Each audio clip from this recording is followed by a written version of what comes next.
Hi hello friends, ಎಲ್ಲರಿಗೂ ನಮಸ್ಕಾರ. It's Deepa ಚಾನಲ್ಗೆ ಸ್ವಾಗತ. ಯಾರೆಲ್ಲ ಸಬ್ಸ್ಕ್ರೈಬ್ ಮಾಡ್ಕೊಂಡಿದ್ದೀರೋ ಎಲ್ಲರಿಗೂ ಧನ್ಯವಾದಗಳು. ಯಾರೆಲ್ಲ ಸಬ್ಸ್ಕ್ರೈಬ್ ಮಾಡ್ಕೊಂಡಿಲ್ವೋ ದಯವಿಟ್ಟು ಸಬ್ಸ್ಕ್ರೈಬ್ ಮಾಡ್ಕೊಳ್ಳಿ. ಇವತ್ತಿನ ವಿಡಿಯೋದಲ್ಲಿ ನಾನು ಬೀಟ್ರೋಟ್ ಪಲ್ಯ ಮಾಡೋದು ಹೇಗೆ ಅಂತ ತಿಳಿಸ್ಕೊಡ್ತಾ ಇದ್ದೀನಿ.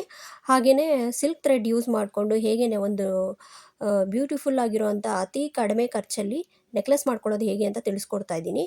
ಬನ್ನಿ ಹೇಗೆ ಮಾಡೋದು ಅಂತ ತಿಳ್ಕೊಳ್ಳೋಣ. ನಾನಿವತ್ತು ಬೀಟ್ರೋಟ್ ಪಲ್ಯ ಮಾಡ್ತಾಯಿದ್ದೀನಿ. ಅದಕ್ಕೆ ಬೇಕಾಗಿರೋವಂಥ ಪದಾರ್ಥಗಳು: ಬೀಟ್ರೋಟು 3 ಬೀಟ್ರೋಟ್ ಕಟ್ ಮಾಡಿ ಇಟ್ಕೊಂಡಿದ್ದೀನಿ, ಚಿಕ್ಕದು ಸಣ್ಣದಾಗಿ ಕಟ್ ಮಾಡಿಕೊಂಡೆ. ಅದನ್ನು ಸ್ಟೀಮಲ್ಲಿ ಬೇಯಿಸ್ಕೊಂಡಿದ್ದೀನಿ 10ರಿಂದ 15 ನಿಮಿಷ. ಇದು ಬೆಂದಿರೋ ಬೀಟ್ರೋಟು.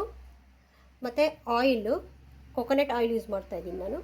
ಮತ್ತು ಕರಿಬೇವು, ಹಸಿಮೆಣಸಿನ್ಕಾಯಿ 4 ಕಟ್ ಮಾಡಿ ಇಟ್ಕೊಂಡಿದ್ದೀನಿ, ನಿಂಬೆಹಣ್ಣು ಅರ್ಧ, ಕೊತ್ತಂಬರಿ ಸ್ವಲ್ಪ, ಮತ್ತು 1 ಆನಿಯನ್ ಸಣ್ಣದಾಗಿ ಕಟ್ ಮಾಡಿ ಇಟ್ಕೊಂಡಿದ್ದೀನಿ. ಮತ್ತು ಸಾಸಿವೆ, ಕಡಲೆಬೇಳೆ, ಉದ್ದಿನಬೇಳೆ ಅರ್ಧ ಟೇಬಲ್ ಸ್ಪೂನ್ ತೊಗೊಂಡಿದ್ದೀನಿ. ಜೀರಿಗೆ ಬಂದು 1/4 ಟೇಬಲ್ ಸ್ಪೂನ್ ಹಾಕ್ತೀನಿ. ಮತ್ತು ಅರಿಶಿಣ ಸ್ವಲ್ಪ, ಮತ್ತು ತುರಿದಿಟ್ಕೊಂಡಿರೋ ಕೊಬ್ಬರಿ. ಈಗ ಸ್ಟವ್ ಮೇಲೆ ಒಂದು ಬಾಣಲಿ ಇಟ್ಬಿಟ್ಟು ಅದಕ್ಕೆ 1-2 ಟೇಬಲ್ ಸ್ಪೂನ್ ಅಷ್ಟು ಆಗುವಷ್ಟು ಎಣ್ಣೆ ಹಾಕಿದ್ದೀನಿ. ಎಣ್ಣೆ ಬಿಸಿ ಆಗಲಿ. ಈಗ ಎಣ್ಣೆ ಬಿಸಿಯಾಗಿದೆ, ಸ್ವಲ್ಪ ಸಾಸಿವೆ ಹಾಕ್ತಾ ಇದ್ದೀನಿ. ಈಗ ಕಡಲೆಬೇಳೆ, ಉದ್ದಿನಬೇಳೆ ಹಾಕ್ತಾ ಇದ್ದೀನಿ.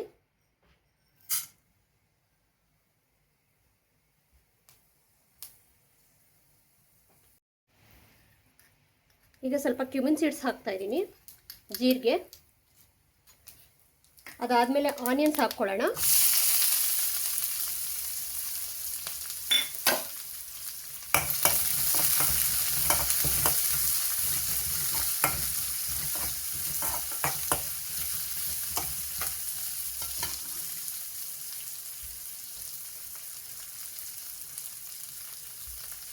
ಹಸಿಮೆಣಸಿನ್ಕಾಯಿ ಹಾಕ್ತಾ ಇದ್ದೀನಿ.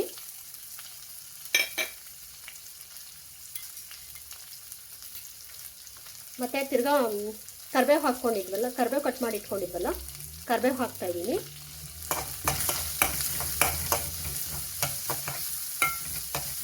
ಎಲ್ಲ ಚೆನ್ನಾಗಿ ಹಾಕ್ಕೊಂಡು ಫ್ರೈ ಮಾಡ್ಕೋಬೇಕು ನಿಧಾನವಾಗಿ. ಹಾಕ್ತಾ ಇದ್ದೀನಿ.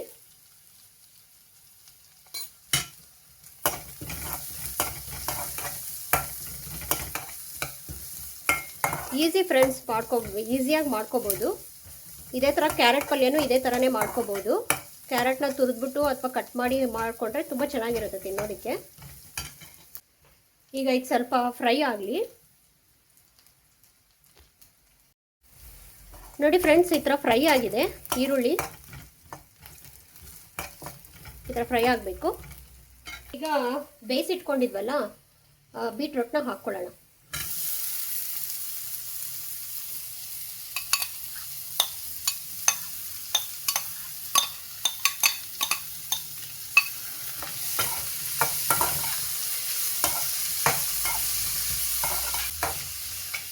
ಸ್ವಲ್ಪ ನೀರು ಥರ ಇರುತ್ತಲ್ಲ, ಅದು ಹೋಗಬೇಕು. 1-2 ನಿಮಿಷ ಈ ಥರ ಫ್ರೈ ಮಾಡ್ಕೋಬೇಕು. ನೀರು ಥರ ಇರೋ ನೀರಿನ ಅಂಶ ಎಲ್ಲ ಹೋಗಲಿ.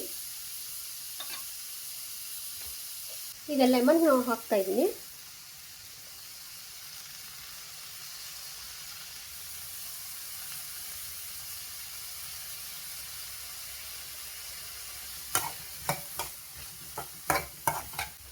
ಈಗ ಸ್ವಲ್ಪ ಕೊಬ್ಬರಿ ತುರ್ಕೊಂಡಿದ್ವಲ್ಲ ಕೊಬ್ಬರಿನ, ಅದನ್ನು ಹಾಕ್ತಾ ಇದ್ದೀನಿ.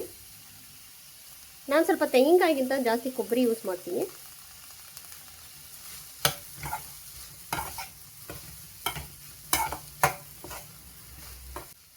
ಈಗ ಫೈನಲ್ ಆಗಿ ಕೊತ್ತಂಬರಿ ಕಟ್ ಮಾಡಿ ಇಟ್ಕೊಂಡಿದ್ವಲ್ಲ ಅದನ್ನು ಹಾಕ್ಕೋಬೇಕು.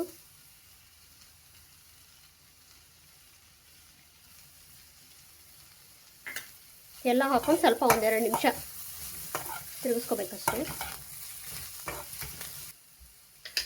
ಸಾರಿ ಫ್ರೆಂಡ್ಸ್, ಆಗಲೇ ಉಪ್ಪು ತೋರಿಸೋದೆ ಮರ್ತೋದೆ.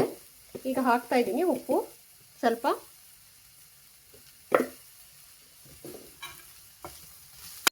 ಬೀಟ್ರೂಟ್ ಪಲ್ಯ ರೆಡಿಯಾಗಿದೆ ಫ್ರೆಂಡ್ಸ್. ತುಂಬ ಟೇಸ್ಟಿಯಾಗಿ ಬಂದಿದೆ. ನೀವು ಕೂಡ ಒಂದ್ಸಲಿ ಟ್ರೈ ಮಾಡಿ ನೋಡಿ, ನನಗೆ ಕಮೆಂಟ್ ಮಾಡಿ. ಮತ್ತು ಇದನ್ನು ಚಪಾತಿ ಜೊತೆಗೆ ತಿಂದರೆ ತುಂಬ ಚೆನ್ನಾಗಿರುತ್ತೆ. ನಾನು ಯಾವಾಗಲೂ ಚಪಾತಿ ಜೊತೆನೇ ಜಾಸ್ತಿ ಇಷ್ಟಪಟ್ಟು ತಿಂತೀನಿ. ನಾನಿಲ್ಲಿ ಸಿಲ್ಕ್ ಥ್ರೆಡ್ ಸರ ಮಾಡೋದಕ್ಕೆ ಬೇಕಾಗಿರೋವಂಥದ್ದು ಬ್ಲೂ ಕಲರ್ ಥ್ರೆಡ್ಡು ಮತ್ತು ಗೋಲ್ಡನ್ ಕಲರ್ ಥ್ರೆಡ್ ತೊಗೊಂಡಿದ್ದೀನಿ. ಇದು ಬಂದ್ಬಿಟ್ಟು ಸಿಲ್ಕ್ ಥ್ರೆಡ್ಡು. ಮತ್ತು ನನ್ನ ಹತ್ರ ಇರೋವಂಥ ಬೀಡ್ಸ್ಗಳನ್ನ ತೊಗೊಂಡಿದ್ದೀನಿ. ಅದರಲ್ಲಿ ಯಾವ್ದು ಬೇಕೋ ಯೂಸ್ ಮಾಡೋಣ ಅಂತ ಹೇಳಿ. ಹಾಗೆ ಕಟರ್ ಇಟ್ಕೊಂಡಿದ್ದೀನಿ, ಮತ್ತು ಸ್ಟಾಪರು ಹಿಂದೆ, ಮತ್ತು ಸೂಜಿ ದಾರ, ಮತ್ತು 2 ರಿಂಗ್ ತೊಗೊಂಡಿದ್ದೀನಿ. ಮತ್ತು ಗಮ್ ಮರ್ತೋದೆ, ಮತ್ತು ಗಮ್ ಬೇಕು. ನಾನಿಲ್ಲಿ ಬ್ಲೂ ಕಲರ್ ಥ್ರೆಡ್ ಯೂಸ್ ಮಾಡಿಕೊಂಡು ಅದನ್ನು ದಾರನ ಸುತ್ಕೊಳ್ತಾ ಇದ್ದೀನಿ. ಇಷ್ಟು ಮೆಷರ್ಮೆಂಟ್ ತೊಗೊಂಡಿದ್ದೀನಿ ನನ್ನ ಕತ್ತಿಂದು. ಆ ಮೆಷರ್ಮೆಂಟ್ ತೊಗೊಂಡು ಸುತ್ಕೊಳ್ತಾ ಇದ್ದೀನಿ. ಇಷ್ಟು ಥಿಕ್ನೆಸ್ ಬರೋ ಹಾಗೆ ಸುತ್ಕೋಬೇಕು. ನೋಡಿ, ನಾನು ಈಗ ಕಟ್ ಮಾಡ್ಕೊಳ್ತಾ ಇದ್ದೀನಿ. ದಾರವನ್ನು ನಿಧಾನವಾಗಿ ಕಟ್ ಮಾಡ್ಕೋಬೇಕು, 2 ಕಡೆ ಕಟ್ ಮಾಡ್ಕೋಬೇಕು. ಈಗ ಕೊನೆ ಇರುತ್ತಲ್ವ, ದಾರ ಕಟ್ ಮಾಡಿರೋ ಕೊನೆನ ಸ್ವಲ್ಪ ಗಮ್ ಹಾಕಿ ಅಂಟಿಸ್ಕೊಂಡು ಅದು ಒಂದು ಪ್ಲಾಸ್ಟರ್ ತೊಗೊಂಡು ಒಂದು ಗೋಡೆಗೋ ಎಲ್ಲಿಗಾದರೂ ಸರಿ ಅಂಟಿಸ್ಕೋಬೇಕು. ಯಾಕೆಂದರೆ ಇದನ್ನು ಜಡೆ ಥರ ಎಣಿಬೇಕಲ್ಲ, ಆಗ ಈಸಿಯಾಗಿರುತ್ತೆ ಎಣಿಯೋದಕ್ಕೆ. ನೋಡಿ, ಇವಾಗ ಅಂಟಿಸ್ಕೊಂಡಿದ್ದೀನಿ ಅಲ್ಲಿ ನಾನು. ನಾವು ಮಾಮೂಲಿ ಜಡೆ ಹಾಕ್ತೀವಲ್ಲ, ಅದೇ ಥರನೇ 3 ಭಾಗ ಮಾಡಿಕೊಂಡು ಜಡೆ ಎಣಿಯೋ ಥರ ಹೆಣ್ಕೊಂಡು ಹೋಗಬೇಕು. ಅದು ಟೈಟಾಗಿ ಹೆಣ್ಕೋಬೇಕು. ದಾರ ಮೇಲೆ ಬರದೇ ಇರೋ ಥರ ನೋಡ್ಕೋಬೇಕು. ದಾರ ಮೇಲೆ ಬಂದರೆ ಯಾವುದಕ್ಕಾದ್ರೂ ಸಿಕ್ಕಾಕ್ಕೊಂಡ್ರೆ ಅದು ಥ್ರೆಡ್ ಆಚೆ ಬಂದುಬಿಡುತ್ತೆ. ನೋಡಿ ಫ್ರೆಂಡ್ಸ್, ಈ ಥರ ಹೆಣ್ಕೋಬೇಕು. ನೀಟಾಗಿ ಹೆಣ್ಕೊಂಡಿದ್ದೀನಿ ನೋಡಿ, ನೀಟಾಗಿ ಹೆಣ್ಕೊಂಡಿದ್ದೀನಿ. ಫಸ್ಟ್ ಇಲ್ಲಿ ಎಡ್ಜಿಗೆ ಗಮ್ ಹಾಕ್ಕೊಂಡ್ಬಿಡ್ತೀನಿ, ಸ್ವಲ್ಪ ಎಲ್ಲ ಅಂಟ್ಕೊಳ್ಳಿ, ಕಟ್ ಮಾಡೋಕ್ಕೆ ಈಸಿಯಾಗಿರುತ್ತೆ.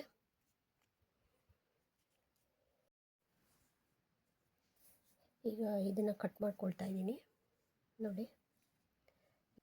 ಇಲ್ಲಿ ಕಟ್ ಮಾಡ್ಕೊಂಬಿಡೋಣ, ಇಲ್ಲಾಂದರೆ ಎಲ್ಲ ದಾರ ಆಚೆ ಬಂದುಬಿಡುತ್ತೆ.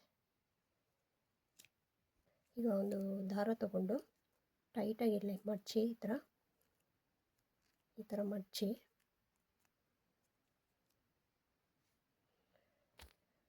ಫಸ್ಟ್ ವೈಟ್ ಕಲರ್ ದಾರದಲ್ಲಿ ಸುತ್ಕೊಳ್ತಾ ಇದ್ದೀನಿ ಟೈಟಾಗಿ.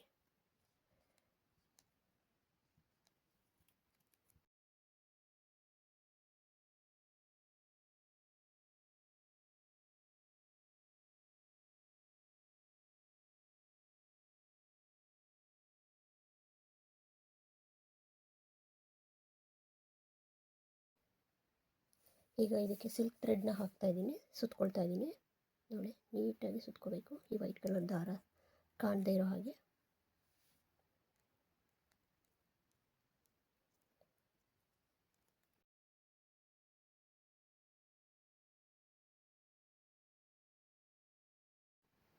ನೋಡಿ, ಇಲ್ಲಿ ಹುಕ್ನ ಫಿಕ್ಸ್ ಮಾಡ್ತಾ ಇದ್ದೀನಿ ಈ ಥರ. ಇದಕ್ಕೇ ಆ್ಯಕ್ಚುಲಿ ಇದು ಸಣ್ಣಕ್ಕಿದ್ರೆ ಇದು ಪೂರ್ತಿ ಒಳಗಡೆ ಹೋಗಿರೋದು. ಅದು ನಾನು ತುಂಬ ದಪ್ಪಕ್ಕೆ ತೊಗೊಂಡಿರೋದ್ರಿಂದ ಥ್ರೆಡ್ಸು ಅದು ಹೋಗೋಕ್ಕೆ ಚಾನ್ಸ್ ಇಲ್ಲ. ಸೊ ಹೀಗೆ ಟೈಟ್ ಮಾಡ್ಕೋಬೇಕು. ಇದೇ ಥರ ರಿಂಗ್ನ ಆ ಕಡೆ ಸೈಡೂ ಫಿಕ್ಸ್ ಮಾಡ್ಕೋಬೇಕು. ಆ ಕಡೆನೂ ಫಿಕ್ಸ್ ಮಾಡ್ಕೊಳ್ತೀನಿ. ಇದು ಬ್ಯಾಕ್ ಸೈಡ್ ನಮಗೆ ಸ್ಟಾಪರ್ ಟೈಪ್ ಬರುತ್ತಲ್ಲ, ಇದನ್ನು ಹಾಕ್ತಾಯಿದ್ದೀನಿ ಆ ಕಡೆ ಈ ಕಡೆಗೆ.